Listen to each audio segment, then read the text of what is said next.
It's 8:30 and we're starting the Housing Advisory Committee meeting. It's June 12th, 2020. And before we start our meeting, I am going to read a meeting preamble that we're using during our COVID-19 time frame here. So I will start. Good morning.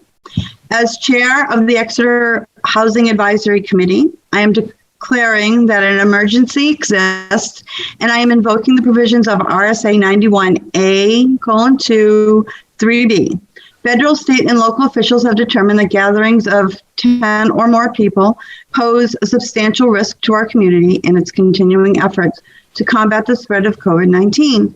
In concurring with their determination, I also find that this meeting is imperative to the continued operation of town government and services, which are vital to the public safety and confidence during this emergency. As such, this meeting will be conducted without a quorum of this body physically present in the same location. At this time, I will also welcome members of the public, if any choose to attend remotely. Even though this meeting is being conducted in a unique manner, under unusual circumstances, the usual rules of conduct and decorum do apply. I'm going to start by taking a roll call of attendance.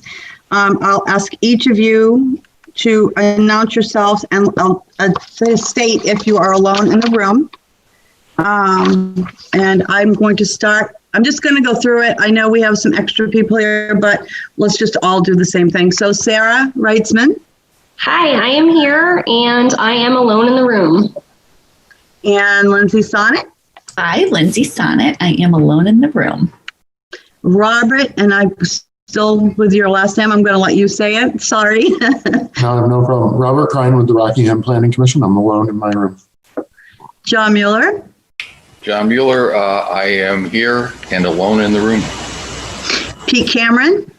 Yes, Pete Cameron. I'm by myself. And Mr. Sharples. Dave Sharples, town planner, and I'm in the room by myself. And I am Nancy Belanger, and I am in the room by myself. And I think that covers everybody on our meeting at the moment. Okay, so let me just make sure I've said everything that I'm. Oh, no, I have to. Yep. Let me just double check it. Sorry, guys. Yes, I believe that's it for that. Okay, so exciting. I think, fingers crossed, that we have our final draft of our project. Is everyone smiling, happy, yay? I know. Okay. As we all know, it's been a few years in the making, I believe. It started with Dan Chartrand being our select board rep, so it's been a little bit of time. Dan and John starting out by going around the town taking photographs, and it's been a long process, and thank you everyone for sticking with it. Rockingham Planning Commission, I'm going to let Robert explain their input in this and their mapping process and how that came to be. Sarah Reitzman from Seacoast. Sarah, say you're director of Seacoast Housing. Workforce Housing Coalition. Thank you. Sorry. I'm going to apologize ahead of time. We had a late meeting. 3 of us on this meeting were with the planning board, and although it's probably not as late as it normally is, Zoom does kind of take a little bit of a approach. A few of us might be tired this morning. It's probably better if somebody can raise their hand to speak. Pete, I think you just use your hand, but I can see you. I've got you up. So has anyone had a chance to give us thought as to how we want to present this project now that I think it's at its completion? What we could use it for?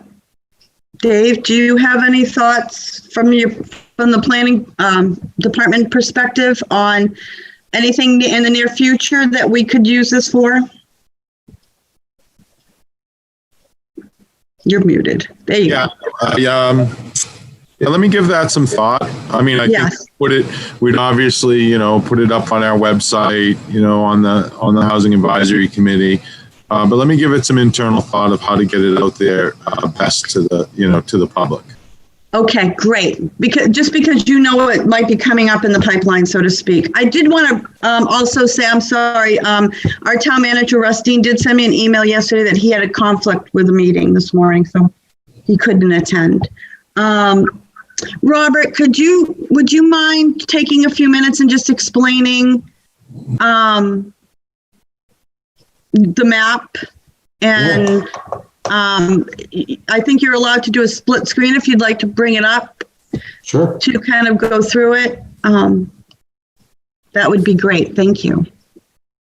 So I think you're now seeing my screen. Mm-hmm. I can see. The Rockingham Planning Commission, we were tasked with assisting this committee with building what we call a story map. So it's a map that tells a story with John's help and beautiful imagery. We were able to throw those in here and plot out where there is multifamily units within the town. And this map can be a tool that this committee can use to tell the story, so to speak, of multifamily housing within the town of Exeter. So a quick and dirty demonstration. This main window here, I think you can see my icon, shows a zoom of the PowerPoint slides that were created, and this map will pan and zoom along with us. So if I hop into our first multifamily unit, it's 3 Auburn Street. And you can see that popping up here in the main map. This main map can be panned and zoomed, so to speak.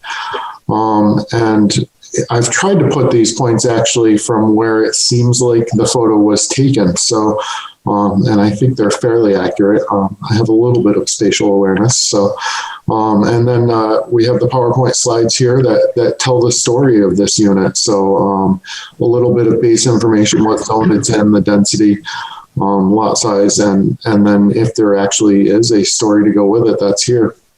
And this can be exploded up into a larger view, and it can be dropped down into the menu. And then we can pan through the different photos of this unit. So that's the quick and dirty of how this works.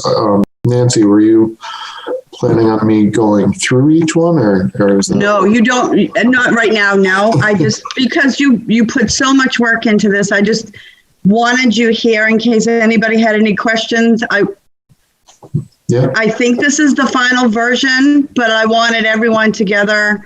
Any last minute questions? I received no emails with any, but I just want to make sure this is our kind of final. If you have any questions, concerns, this is the time to voice them, because otherwise this project is a wrap. So I don't know how to, sorry for Oh, interrupting. John, I see you. Hello. I don't know how to do the digital wave right now. It's not on my screen. I thought it was just. You have to shake your mouse and then it shows up.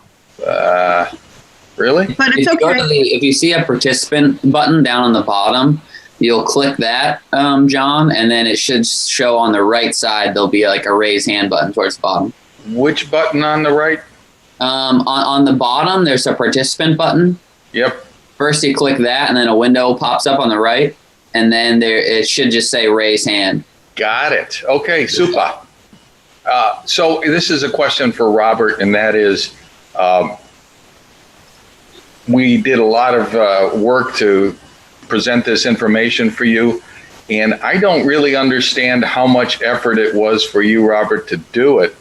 But as this thing goes forward, if we make it available to the general public, I imagine that there will be comments. So my question is, on an ongoing basis, if we get a comment or a proposed change, just how aggravating is it to you, Robert, to make those changes?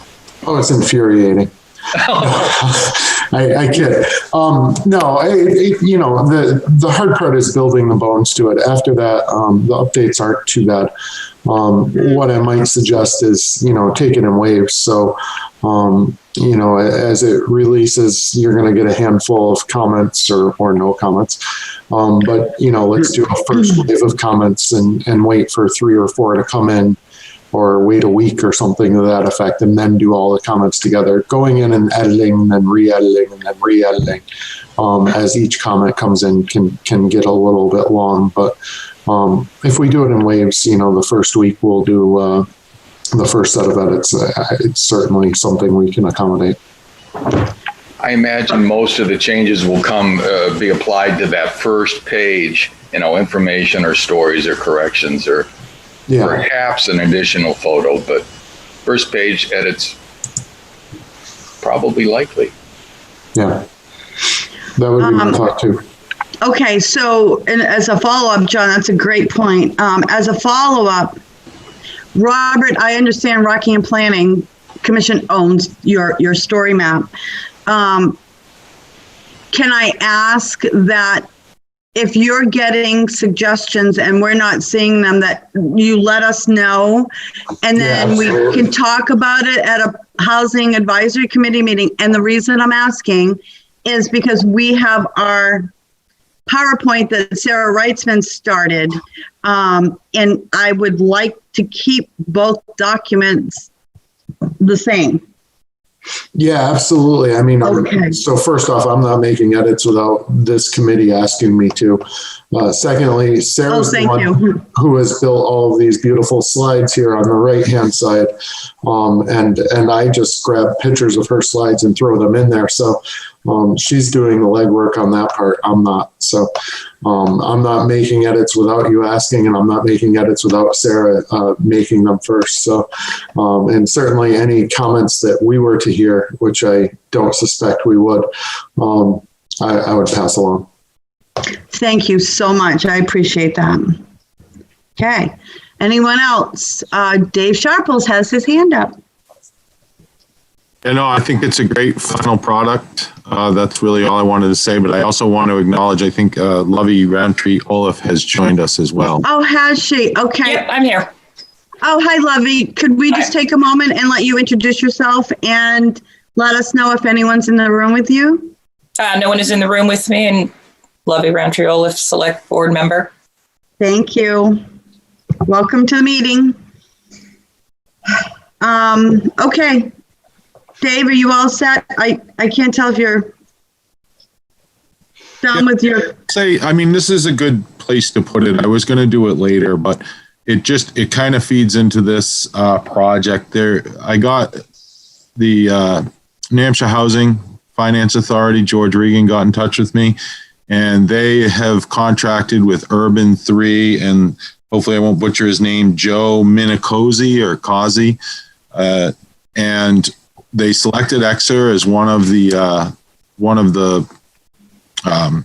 towns that they're going to do an analysis on.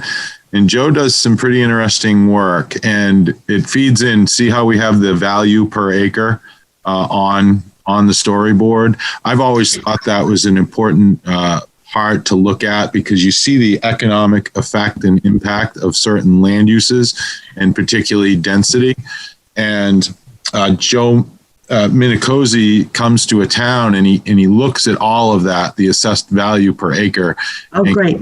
And town wide, and kind of makes 3D images of where you have the most value per acre, and it's pretty interesting. So I'm happy to announce that we've been selected as one of the communities to participate in that effort. And it kind of, this will dovetail with that nicely. Perfect. Robert, is there a way that you can make so that everyone understands what Dave just talked about? I know we can see most of it. I think it's my screen and where I have everyone, but is there a way to pull that PowerPoint out a little bit more or move it over? So I'm just not sure what people at home are saying. That's it. That's what I was trying to spit out. Okay.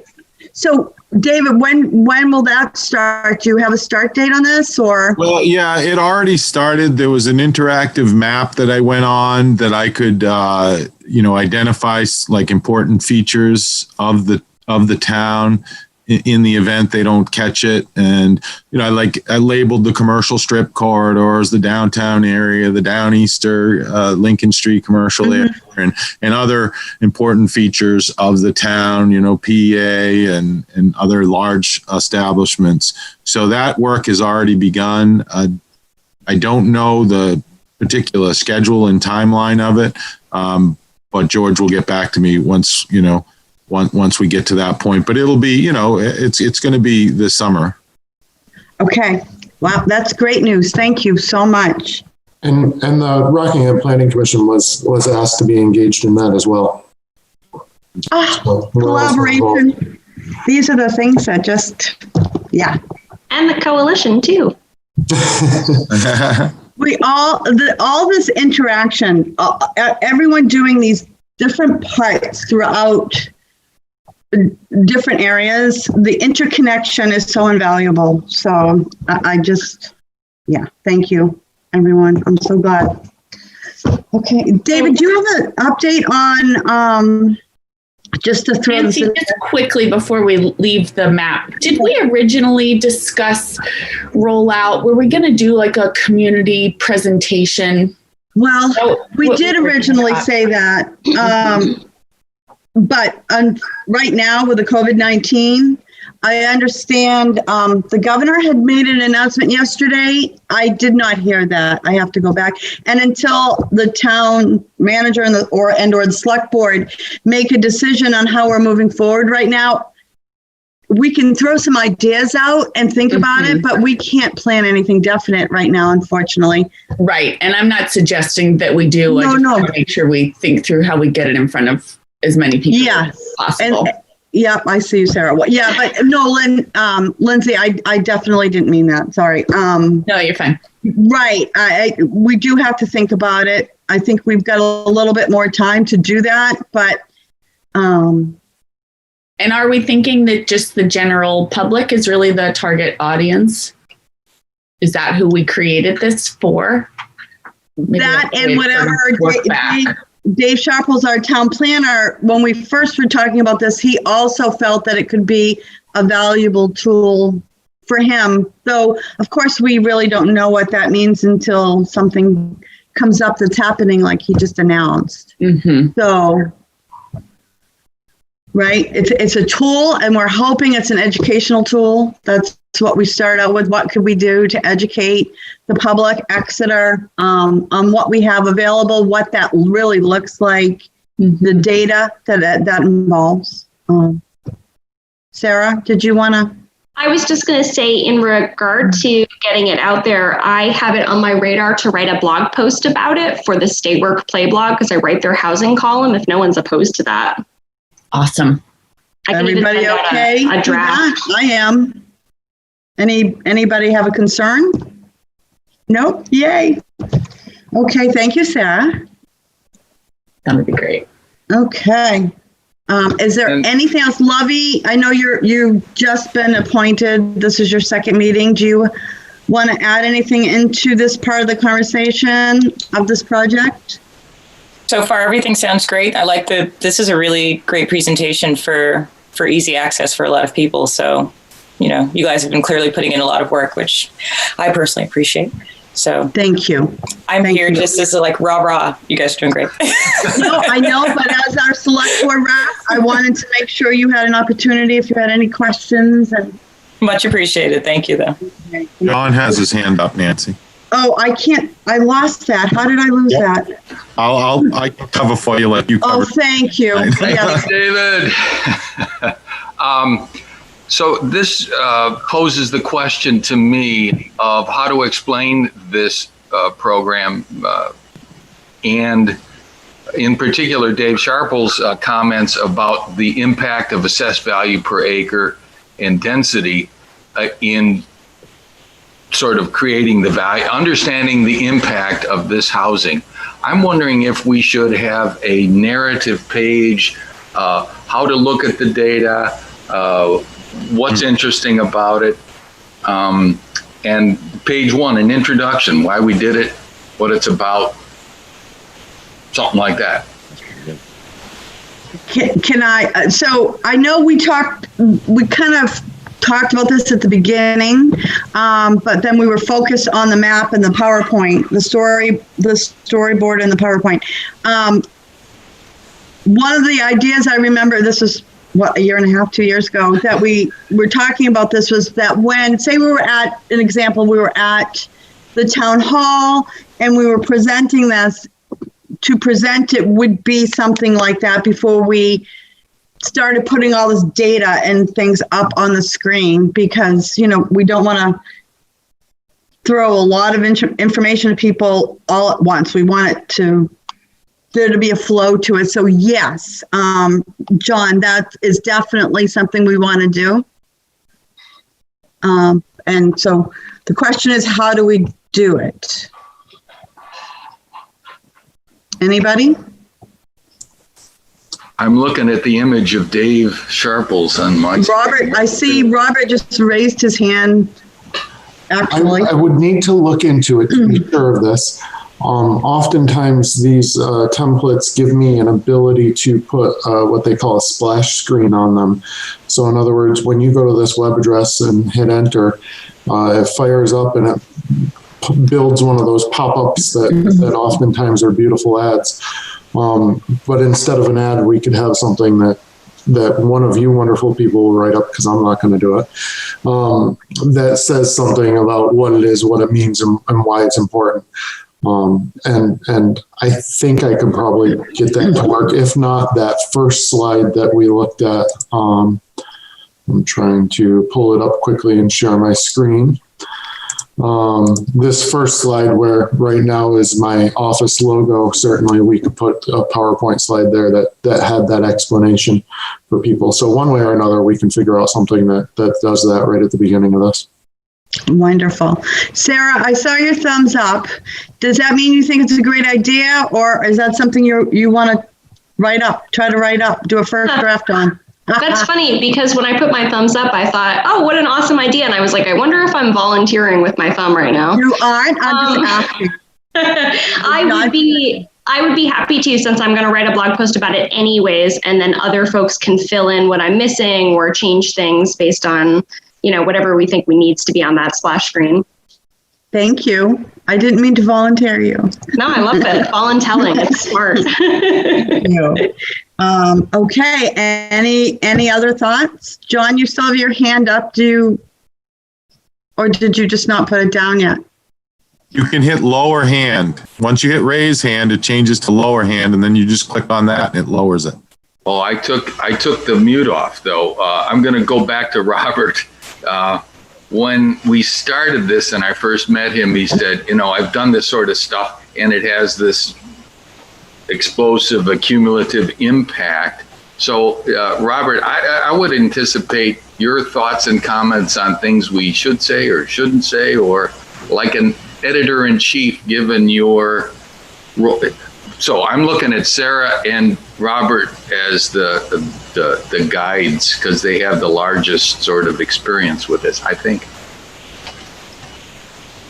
I mean, I have no objection. The reason I say I wouldn't write it is I have an engineering background, so I'm just barely functionally literate. So you don't want me writing anything, but I'm certainly happy to lend a stack of knowledge about planning in local communities towards editing what Sarah beautifully writes. Great. John, are you all set? Is that works for me. Again, the first time I met Robert is like, you got to be careful with this stuff. We all remember. Okay, so next step then, let me just make sure I've got it right. Next step is to add an introductory page summary to this project. And then we will see by next meeting where the town is at as far as public gatherings and things like that, because we just don't know right now. And Dave's going to give it some thought. Dave Sharples, our town planner, will give some thought as to what else it can be used for, but we already hear from you that there is something that it will be valuable for. So great. Anything else? Yeah, Well, the only thing I can say is that at least from my perspective, this represents an incredible effort on all your parts. I had very little to do with it, but other than to watch it as it grew. And I think what we have is a tool that we don't want to lose track of. In other words, we don't want to park it on a shelf and say, well, we'll get to it next fall. I think we should have at least some thought as soon as we can move forward with it, we move forward with it, not kind of holding back because it's too valuable a tool. Now, whether there is an expectation on the part of the town to have this come to the fore, I don't know. But it does, again, seem to me that I don't know whether the time is perfect, but the time certainly, we don't want to let it slip away. That's an excellent point. So I'm trying to think of how we can, we've really introduced it to the public for the first time in this meeting. We've never put the screens up. We've never put the planning commission map up. We've seen it amongst ourselves. So I don't know, give some thought to if we should go before the select board just to announce that we're almost ready, or do we want to wait until the summary introduction part of this is ready? At least to get the public to know it's available. I don't want to do it prematurely, but you've got a great point, Pete. We don't want to keep it in a box either. So, any thoughts on what Pete is saying? Any ideas? I'll speak up here. I think adding the introduction is an extremely easy effort, at least on my end. I probably shouldn't speak for Sarah, but I'll throw her under the bus. It's an easy effort, and I think it's worth doing right away. I was just now playing to see if I could throw up some sample text so that you could see it, but it would be a very minimal effort to have it be at 100% to share. Okay. Dave Sharples, could you just weigh in? Do you have any thoughts on what we can do to at least let the town know that this is available? What would be the best approach to this? Sure. I mean, when you say the town, you mean the general? Just in general. We can always, I could talk to Russ. I mean, I think that we've finished this and it would be good to maybe, go in front of the select board at one of their meetings and kind of, do a short presentation. We could get it out that way. Okay. We have a couple of email lists from folks that went through the master plan and signed up for the Exeter Housing Future.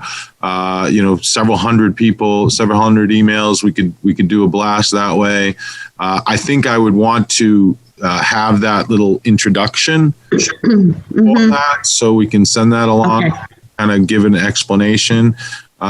We don't have to be too in-depth about the density and the value per acre and the economic impact of land uses, because I think we're going to get a belly full of that with Joe through Urban 3 in the over the next several months. But that'll be very interesting. So that's how that's off the top of my head right now. I mean, I could give it more thought, but that's, how I would. I'm not a big social media. I'm not that coherent in that, but I do have a meeting with someone today about getting a little more coherent on that and getting the word out. So if anyone, has access to that or knows how to do that, that could be another option. Yeah, when we first talked about this idea, when this was first being developed, the concept of it, we talked about when we were done, we were going to have a presentation, say at the town hall, invite the public, things like that. Because we can't do that right now, I think maybe, like you said, presenting it to the select board or whatever first board, however we get it out there. I think doing it with the select board is probably for lack of a better word, the most respectful approach to let the select board know this is where we're at. I think we report to the planning board too, but so that's again something that I'd rather you let us know, Dave, what the appropriate way to do this is. But yeah, Pete made a great point. We've kept this on the agenda every meeting since the concept of this project started. So it hasn't been, delayed unnecessarily, but Pete's got a great point. We got an almost finished project here. We don't want it to now just be put in a box and put on a shelf or whatever. So thank you, Pete, for bringing that up. If we did sort of a virtual community presentation, I wonder if people would get on. I'm trying to think through that, but I think we should give thought to more avenues and something like that. Yeah, I was thinking about the possibility of maybe once we did a couple presentations and had kind of a speech down, we could create a video and release that out to the public. Now we've got some video content and people can watch it at their leisure, or we could do it as, like Lindsay suggested, as like a webinar. Would people hop on and like listen to it if it was live? And they could ask questions. Yeah. That's interesting. Lovey has her hand up. Oh, I'm sorry, Lovey. It's all right. Sorry. My only recommendation would be, we have our meeting on Monday, so that's too short of notice to do any sort of presentation for the select board. I would go for the next meeting to do an abridged presentation, highlight things that I think are important for people to know. I wouldn't make it too long because, let's be honest, attention spans aren't that wide. Right. And then what you can do is have a more concise, fully thought out, whether it be PowerPoint presentation, video, even a Zoom presentation like this that's pre-recorded, and then have that available on Exeter TV and on some other format that's through the town, and maybe even connect through the Exeter Forum, so that you're touch basing all of the different methods in which people access information about the town. And then I don't know if you have a printout version for those who are interested that can be available for them at town hall to pick up if they want to, so that we're not excluding people who aren't overly tech savvy. And then that way you've got all methods that people can reach out and figure out, what's going on and have a highlighted version of it.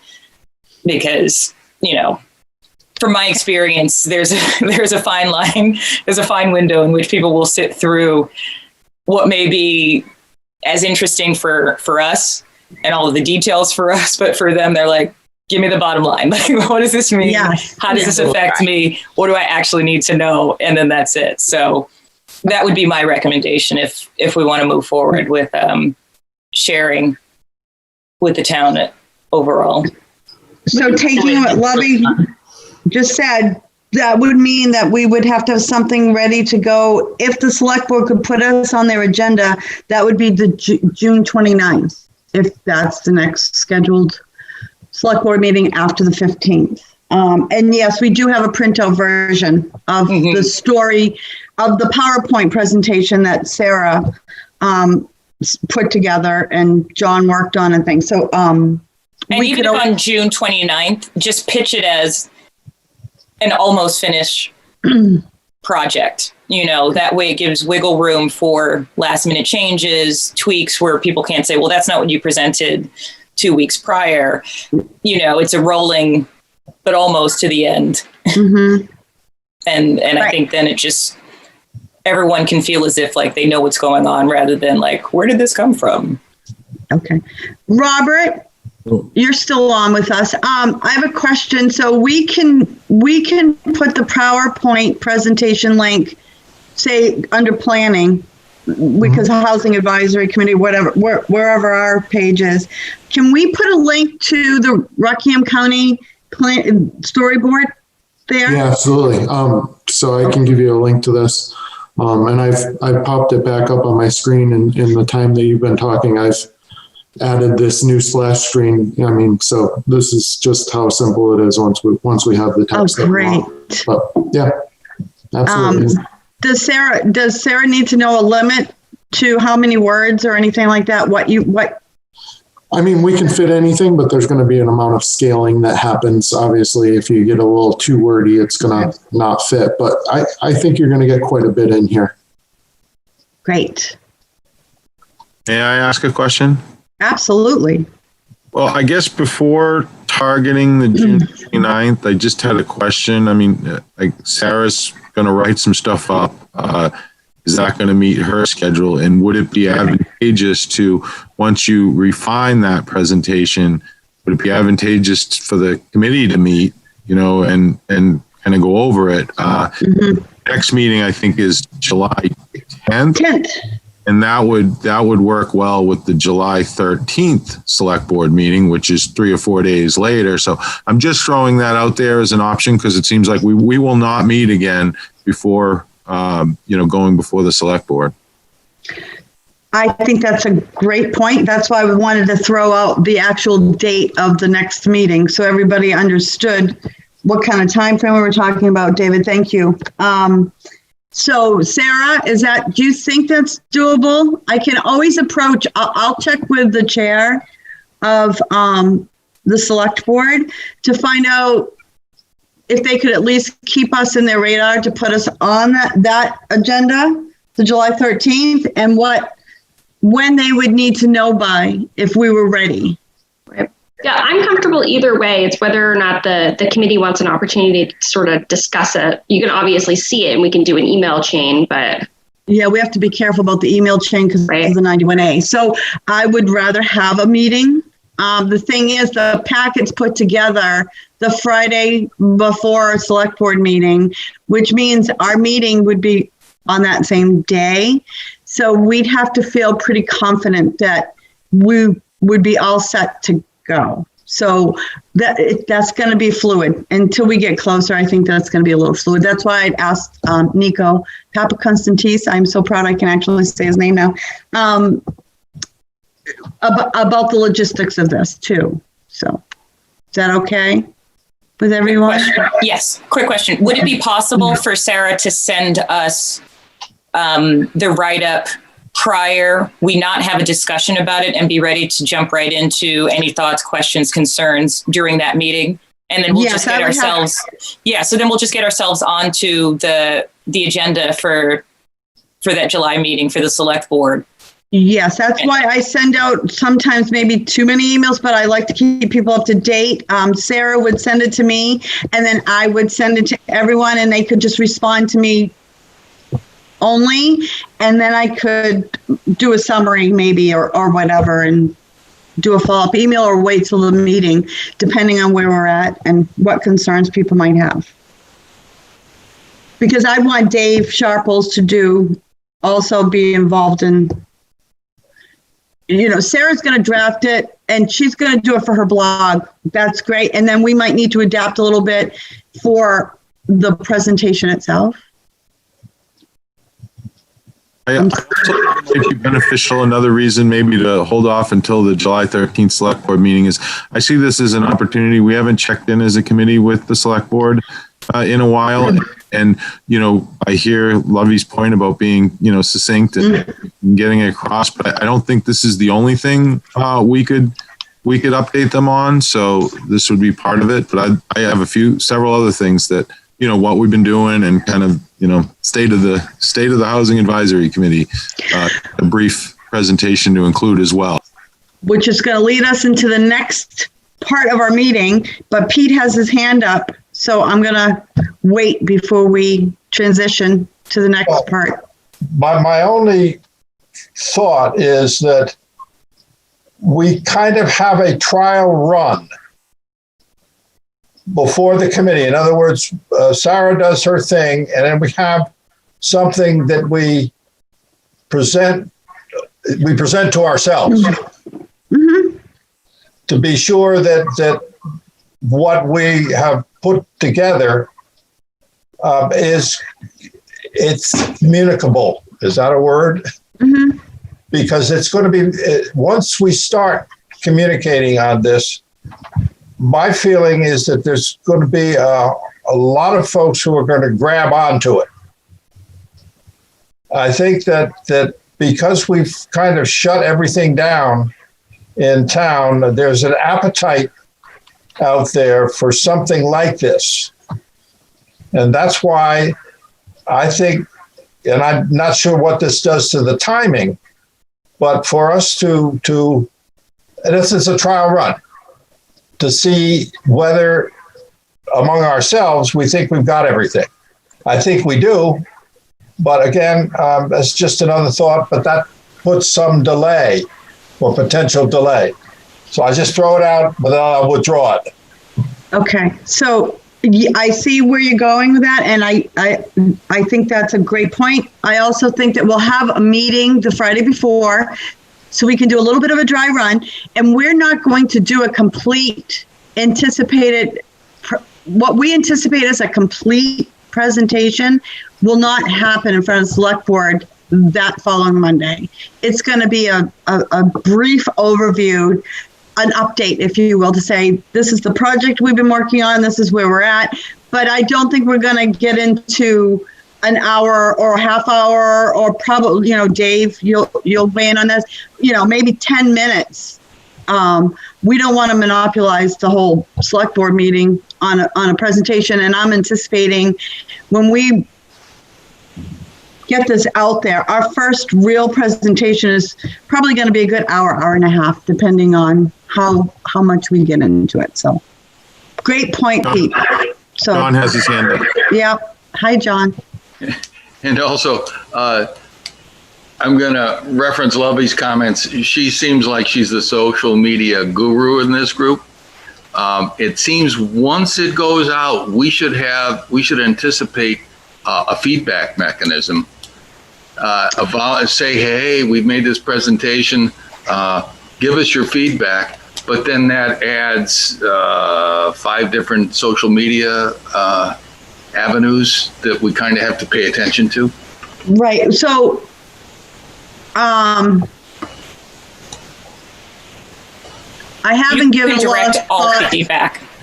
Right. I haven't given a lot of thought to the social media part. I think there's pros and cons to that, and that's fine. You will utilize it, but I'm thinking more along the lines of when we say do a presentation at the town hall, we invite the public, we invite their input, we maybe do a survey, give people a chance to see it, absorb it, then ask some, questions. There's going to be a few times that people are going to want to have input and have questions. They're not going to necessarily have questions before they see this presentation because they don't have the data from it yet. So I don't know. I think there's a way we can control that. I'm not sure how exactly, but we could funnel questions to a certain place. And certainly if we did like a live rollout with a Q&A, that's a way to sort of. That's what I'm thinking. But this is my first time doing something like this. So anyone that's got expertise, experience with this, ideas, please think about it, have it, ready for our July 10th meeting. If not before, you can always send emails, and I can put something together before our next meeting so people have a chance to think about these ideas, and we'll see. Okay, anybody else? No hands? Robert, thank you so much. If you want to stay on the second part of this meeting, Pete's talking. Okay. This is we're going to talk about our report that we did 3 years ago, which I think is really kind of the last time we were in front of the select board or the planning board with any comprehensive report to make. We've been in front of the planning board on zoning matters, but not really with our report. So at our last meeting, the town manager suggested, because it is the 3rd anniversary of our report, and it is a time frame that we said we would have a look at it again and see where we're at, what we need to do that we maybe haven't done, and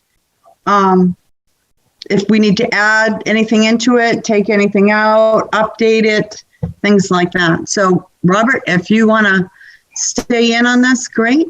If not, wave, and I'll know you're leaving. Go ahead. Yeah, I appreciate it. Thank you. And I do have a 9:30 meeting, so I'll sit in for a little bit here, but then I'm going to have to run. So okay. Thank you for the opportunity this morning.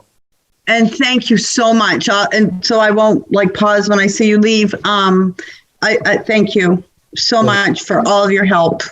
I know sometimes we've been a little bit of a pain, and you've bared it well. So it's appreciated. Thank you. Not at all. We're happy to help. Okay, so let me get reorganized here. Dave, while I'm getting reorganized, do you have any updates on anything that you want to throw out there before we move on to our report? Well, just I saw that you had an update of the nomination of the NHPA award, but I just wanted to say that has not been announced at this time. They're going to publicly say who did or didn't get it at their webinar next Wednesday. So I don't have anything to report until after that. Thank you. Okay. So just so the committee knows, though, I submitted the New Hampshire Planners Association solicited for Project of the Year awards, and I don't know if I told this to the committee. If I did, I'm you did, okay, but briefly. Good to remind the public and everyone of what it's about. Okay, yeah, I submitted the MUND, the Mixed Use Neighborhood Development Ordinance that the Housing Advisory Committee worked on, the Planning Board, the Master Plan Oversight Committee. Various public forums, the citizenry of Exeter came out and helped us with it, and it got adopted in March.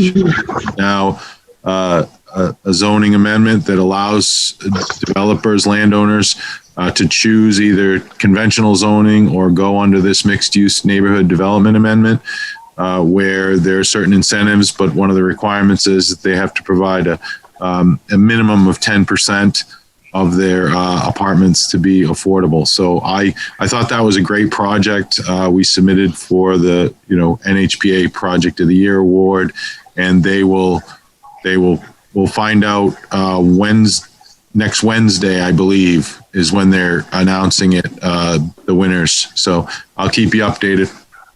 Thank you. Okay, so the next thing we're going to talk about is our report. And it involves the master plan, and there are attachments to the master plan. But what I'm going to start with is our Housing Advisory Committee charge. I'm sorry, can't seem to speak this morning. This was adopted November 13th, 2018. We had updated it from 2015. So, I'm going to just go through the advisory committee shall part of this, so everyone has it fresh in their mind. This advisory committee shall also review a number of, let me back it up, sorry. Housing Advisory Committee shall provide advice to the Select Board regarding, but not limited to, the availability of housing and potential future housing needs to the town of Exeter. Their duties shall analyze the following: availability of housing, cost of housing, new housing starts, including type and number of units, changing community demographics reflected in various types of housing being promoted in the community by private developers, need for long-term housing sustainability, including variety of types of housing available, i.e. purchase, rent, new housing starts, etc. This advisory committee shall also review a number of issues, including but not limited to numbers and types of housing units, median cost of various types of housing, review of housing relief programs, Section 8, property tax exemptions, etc. Development of long-term strategies regarding housing. contribute to the update of the master plan housing chapter. That was updated on February 28th, 2018 was the date of the adoption. And there also is an attachment to that update that has relevant information to housing. It's about 18 pages into the attachment document, and there are 3 pages in there. Address relevant town boards on housing issues in the community, review regional housing patterns in comparison to Exeter, publish an annual report on the state of housing in Exeter to be included in the town report, seeking ways to advocate for current residents to invest in their own properties through available programs such as alternative energy exemptions. And I think that covers our charge, the important points. Anybody have any questions on that right now? Okay. So we presented an Exeter Housing Advisory Committee report to the planning board on June 22nd. We initially presented this to the select board, I think it was a month before, May. I don't have that date in front of me, but our final presentation was to the planning board. The only difference, if I remember correctly, to our reports between the select boards the month before and the planning board on June 22nd, 2017, was Dave added the steps in the back. Dave Sharples, our town planner. The how do we get there section, I think, was added just so we had a checklist. Okay. So let me see what I've got here. Has everyone had a chance to review this? What time is it? 9:22. Everyone kind of had a chance to look? Yeah? Okay.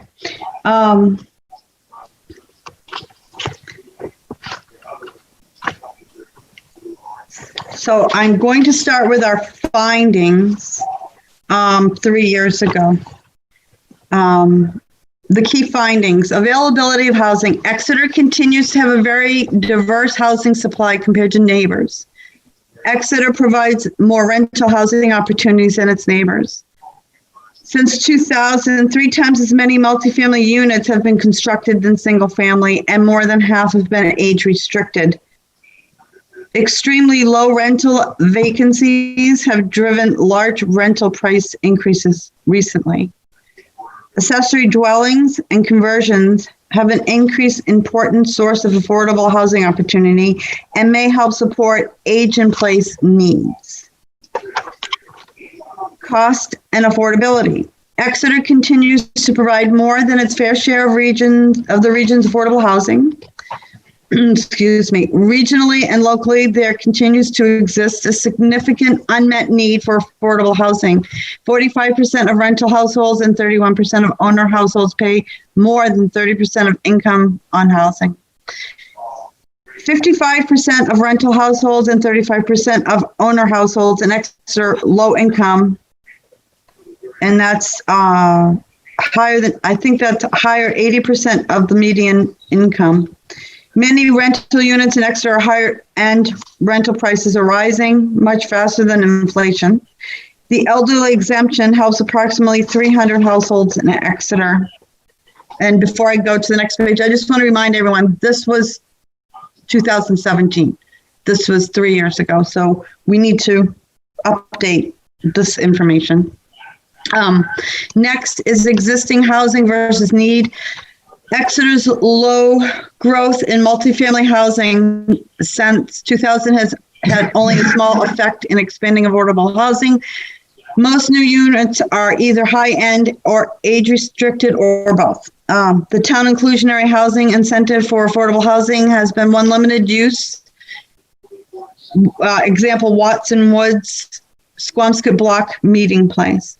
The incentives may be insufficient, but more understanding of the market is needed. The growth of age-restricted housing is driven by a naturally aging population, but may also cause an in-migration of elderly residents. Home and schooling enrollment. Housing growth in the past 15 years, including large numbers of multifamily, have not resulted in increased school enrollment. Declining enrollment in SAU 16 means additional housing development can occur without affecting school capacity. Again, this is 3 years old. We need to update. Build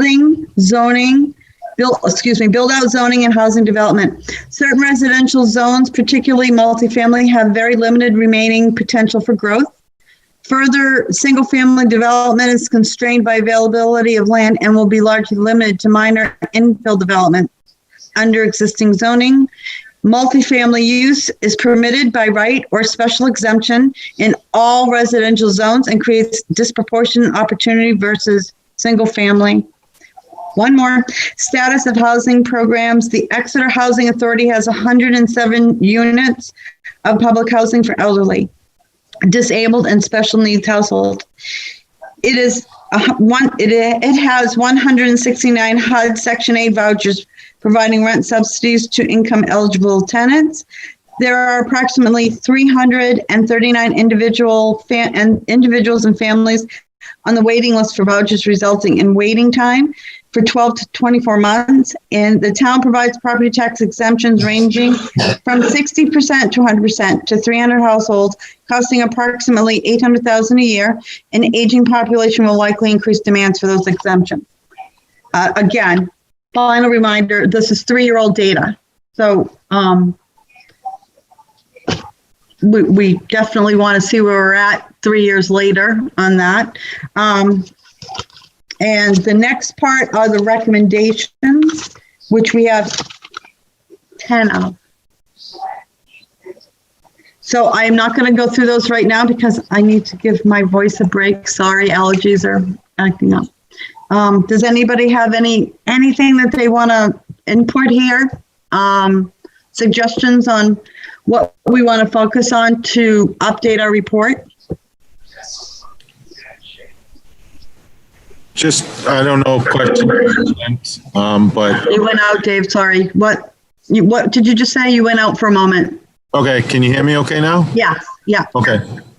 I don't know, question, comment, but when we first did this, I mean, it's quite a bit of data collection. We had hired the Rockingham Planning Commission, Cliff Sinnott, and through this, he was on the committee. We had funding for that. Are we planning on the committee members diving in and getting that updated information? No, actually, I don't know. I'm not saying anything at this point. I'm trying to look for input on how we can go forward. Was that a grant, Dave? Correct me. I can't remember. Was that a grant? No, that was studies funding. And actually, the impact of the state revenues lately, my studies money, I've frozen that because we had a request across the board for departments to reduce their budgets in light of the potential state revenue shortfall that we'll be experiencing. So I had to cut my studies money, and actually one of the studies money was geared out to fulfill one of the recommendations in this report. To do the parcel level analysis build out. And that's not available. That's why I asked about, starting this up is a pretty, research update project. We may want to consider, planning for study money potentially, during the next budget season for the following year to do that. Yeah, so excellent point. And being on the budget recommendations committee, we have not started that yet, but I foresee a very unique approach to that this year. So that's why I wanted to know if it was grant money or what.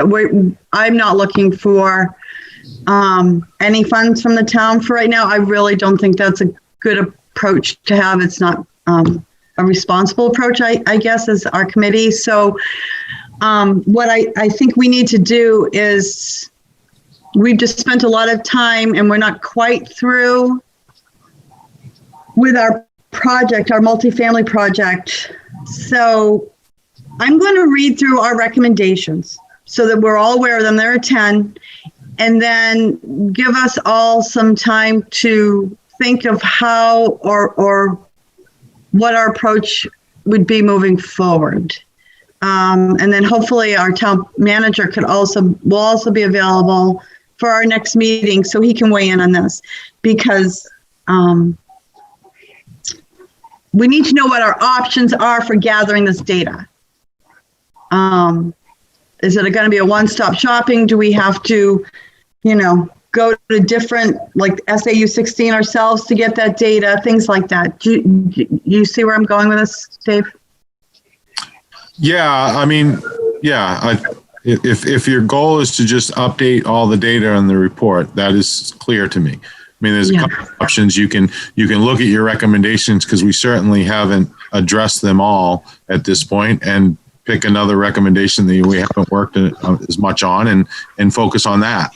That wouldn't involve any, data mining and data collection. But I guess it's up to the committee of how you want to move forward, because we certainly haven't. We've picked off a few of those recommendations, especially with the MUND. That project kind of dovetails into quite a few of them, but there are definitely some work left that has not been done in the 10 recommendations that you're about to read. I was kind of thinking along those lines too, Dave. Do we need to update it? Does it matter? Does it affect how we work?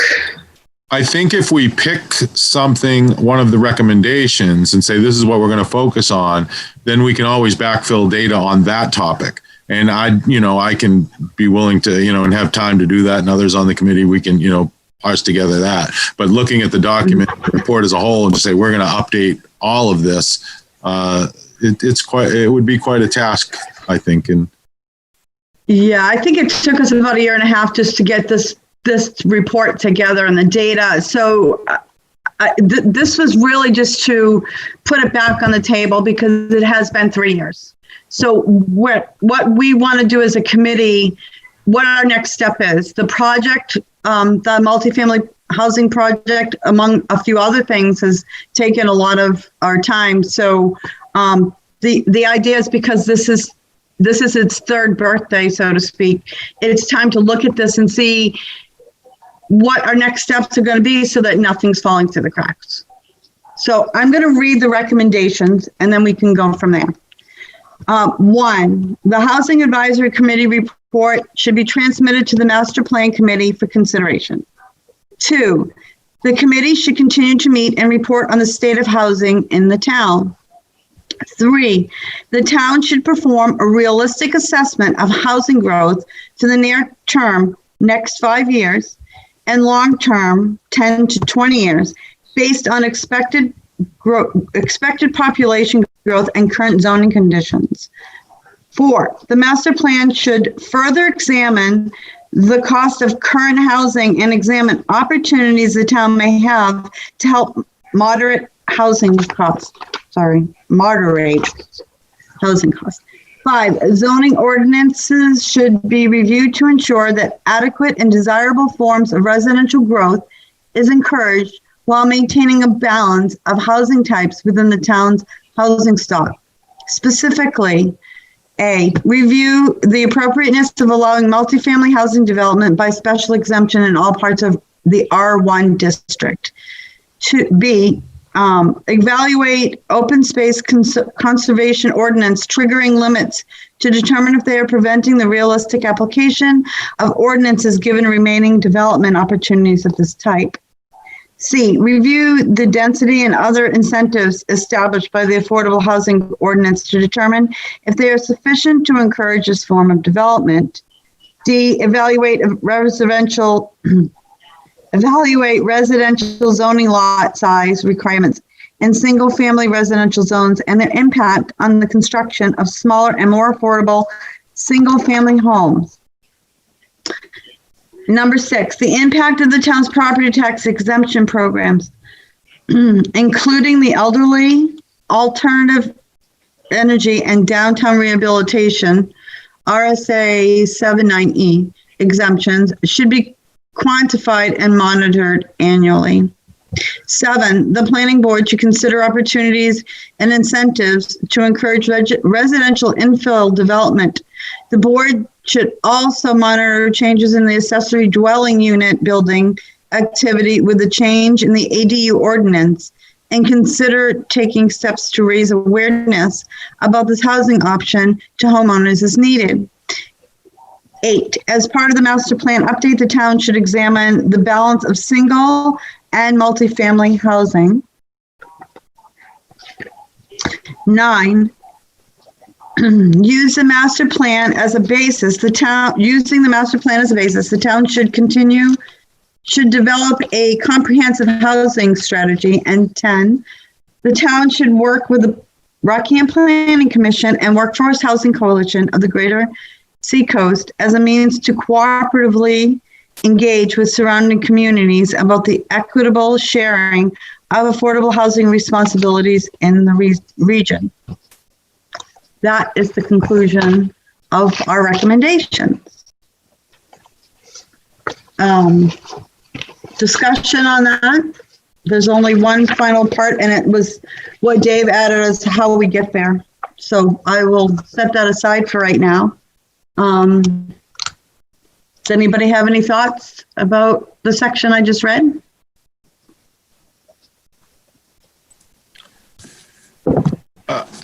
Yeah, I'll give it a. Thank you.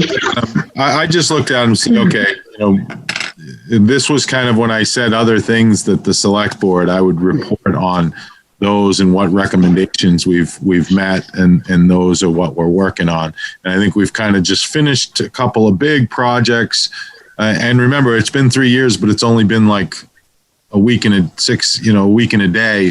We only meet an hour and a half once a month, so that's 18 hours a year. So that's 54 hours. I think we missed a couple of months, so we've only been at it. So I think we've done quite a bit of work in the time we've had together. The recommendation, just briefly, recommendation 1 has been done. Recommendation 2 is ongoing. 3 is on hold. I just described that with the COVID-19 budget reduction requests. I had some funding to complete recommendation number 3, but that has been frozen for now temporarily, and we'll get back to that when appropriate. Number 4, the master plan has been updated. 5 and 6, there's opportunity there. There's multiple things that the Housing Advisory Committee could work on in either 5 or 6. 7, we're not necessarily there yet, but we relayed in part. I mean, the ADU, we did make some changes during the MUN to the ADU and eliminated the need for a special exception in the C1 district. We didn't go out there, and we've been pretty proactive about letting folks and property owners know that is an option out there. 8, the MP was updated. 9, there is an opportunity for now. I'm not going to explain them again because Nancy just did that. But 9, there's definitely an opportunity for you to work on. And then 10, we've started that. We actually had a couple of quote unquote regional summits. We had some participation from Rye and Northampton, and I think the next step would be maybe circle back with Tim Roach, who's trying to organize that, and then maybe we can on what we've done here in the MUND and how we're looking to try to make keep the Seacoast, at least a portion of the housing stock, affordable for our workforce. So that was my take on the 10 recommendations. That's kind of what I do. I went through them and saw where we're at, and we still have plenty of opportunity to work on things within those recommendations. Great. So, and we've also, it seems like forever ago, but now that you put it into perspective of how long it is that we meet and how many times, it's interesting. But we did also try a regional meeting on housing. Hopefully, maybe in the future we can try that again and see if we can garner up some more interest. It was a start. So we'll see what we can do with that maybe. So I don't know, there's so much uncertainty right now. I'm thinking we just kind of did a review of where we're at, and I think we're doing really well. I don't think anything's stalled as far as what we can do. We have things in the pipeline, so to speak. So I don't know. I'd like Dean to weigh in on this too. So we'll do it maybe next meeting or with one after. But to update the data and stuff, we really need to give that some thought and how we're going to approach that. If we're going to need funds to do that, and we just not. I don't personally want to look for funds from right now from the town. So John Mueller has his hand up. He does. Okay. Yep. Thanks for reading that information, Nancy, and for responding to it, David. I suspect that you sent an email that had that report as an attachment. I just tried to find it and I couldn't do it. I did a few times, but it's also available on the town website. So I'll track it down. I'm just curious as to how we can interject the storyboard into that. And it's one of the purposes of the storyboard was sort of a community-wide conversation to engender a conversation as to the true nature of affordable housing, that it's already here. There's many people, there's many locations. It looks differently. It's not an objectionable sort of thing. And does that fit into our purpose, into those 10 points? I can't reference it right this second, but. I think it does. I'll weigh in first, and then if anyone else, I don't want to bog down our storyboard with too much information, if there's such a thing. I don't want to lose people's attention to the storyboard and what we're trying to tell. So I just want everyone to keep that in mind. If we're not careful, we're going to lose people's attention. So there's probably a way we can do this without it being boring, like me just reading that just now. You know, I mean, we can do it intentionally, but without someone just standing there reading it. So I'm sure there are ways of doing that, John, and that's a great idea. I wonder too if that unveiling might also inform our next steps. You know, something might come out of that we've been overlooking. Yeah. The regional piece too certainly feels really important, but also daunting. It does. It does. John, I'm sorry. I'd like for us to do something more in that space, sort of publicly shame our neighbors who are not doing anything. Yeah, I was a little disappointed. There was a great attempt to pull neighbors together, right, Sarah? And it was a little disappointing. There were some towns that came, but not as many as I think we had initially hoped. And not the ones we really needed there. Yeah. Yeah. So we just keep making strides and planting seeds and trying to engage and have faith that something's going to connect and work. Right? This group does not get frustrated. We just keep finding ways, right? It's one of the things that makes me very proud of this committee. Okay, well, it's 9:43. Nancy, sorry, I just have one more quick thing. When I went onto the website to find the report, I noticed that we have a couple like at-large vacancies. Are we doing anything in terms of like recruitment for this group to get more people and diversify the voices and get some new voices in here? No, I haven't done anything with that right now. Actually, Sarah, I did take a minute to look. Where's my glasses? Sorry. I did look at that, but I jumped over it because I was concerned about time, but we still have 15 minutes, so we're good. Right now, our advisory board consists of the following members. One select board member. We have Select Woman Lovey Roundtree Olaf. One member of the planning board. We have Mr. Peter Cameron. One member of the Economic Development Commission, which is, I'm not even sure where that stands, but that's John Mueller. One member of the Rockingham Planning Commission, which is Tim Roach, and Robert was in for him today. And for citizens at large, I am in one of those positions and Lindsay Sonnet is in the other. So right now we have 2 citizens at large vacancies. So if anyone out there, we don't have any public attendees, so I can't, but this will be out there as a public meeting. Anyone can watch it at their leisure, or if anyone knows of anyone that would be interested in coming on the Housing Advisory Committee, we have 2 vacancies. That would be great. Thank you, Sarah, for bringing that up. Yeah, absolutely. I mean, I very much like all of you and all of your voices, but it's been the same people in this committee for a long time, with the exception of the select board rep turning over when Molly left. Yes, because Lindsay was coming even as a public person, spectator, before she was appointed to our committee. So, yeah. That's a good point. We should find some more people. 2 more. We have 2 more vacancies, and they're at large. So, diverse backgrounds, someone's just interested in joining in because, I don't necessarily look for someone that has a specific background. There are people that just want to join in on the conversation and learn as they go. And that to me is really invaluable in a way that I think not everybody might appreciate, but I do. So,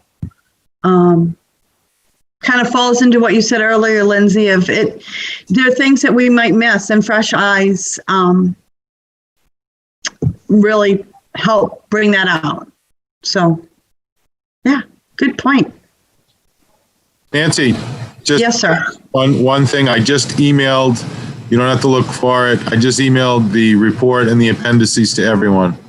So you should all have it in your Thank you, because I was trying to multitask and do that. I've got a separate screen and I'm really enjoying the options here, but thank you. I was trying to do that at the same time. I will just click out of that now. Okay. So I think that's it on our agenda. Is there anything that anybody else would like to say, add, any concerns, any things that they want us to start thinking about? No. Okay, so I will say that I think we're ready to adjourn our meeting. It's 9:47. Everyone have a safe month, safe 4th of July.